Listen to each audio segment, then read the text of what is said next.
and welcome to Bullsmart Stock Academy. Hope you all are doing great. Today, in this video, we'll be discussing about various types of trading cost. Have you ever wondered that why whatever profits you have imagined you'll be getting from a transaction, you end up getting less than that because there are various types of transaction costs associated with these transactions. Today, we'll be discussing all those types of costs in detail. So the first type of transaction cost is brokerage. I know you have heard about this term a lot. Brokerage is usually the commission which is charged by the broker. This is usually the fixed percentage of a transaction. Brokerage depends upon the type of transaction. There are two types of transaction: intraday transaction and delivery-based transactions. Intraday transactions are those transactions in which the delivery does not happen to your Demat account. It means that you buy and sell the share within the same day. Delivery-based transactions are those transactions where delivery actually happens to your Demat account. It means you bought this share, you kept it, and then you sold it. Brokerage depends on these two types of transactions. It is usually less for intraday transaction and is comparatively more for delivery-based transactions. You may be wondering,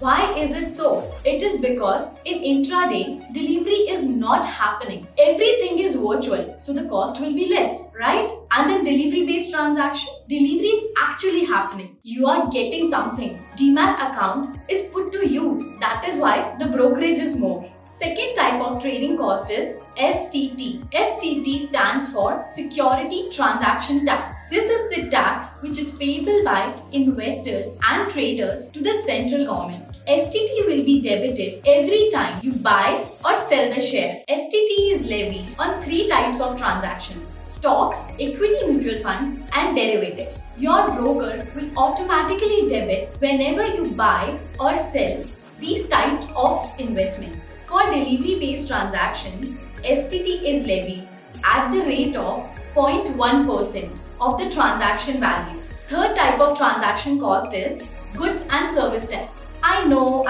you have heard a lot. GST is levied on the brokerage charged by the broker. So whenever a broker will give you his bill, he'll charge his brokerage and a fixed percentage of GST over and above his brokerage.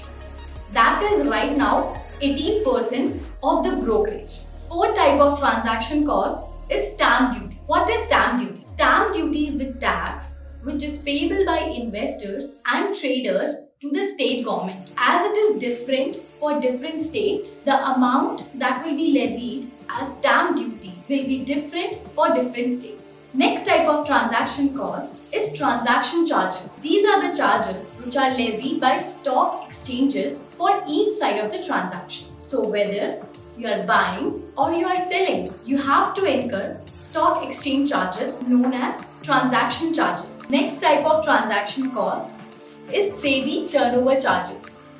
These are the charges which are charged by SEBI on both ends of the transaction.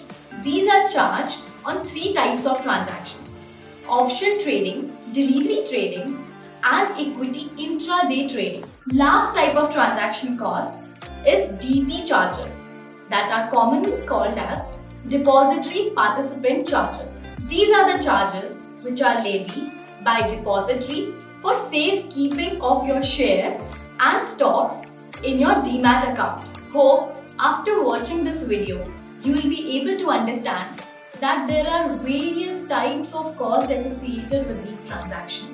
And now, whenever you will be calculating your profits, you will be considering all of these costs. Thank you. That's all for today's video.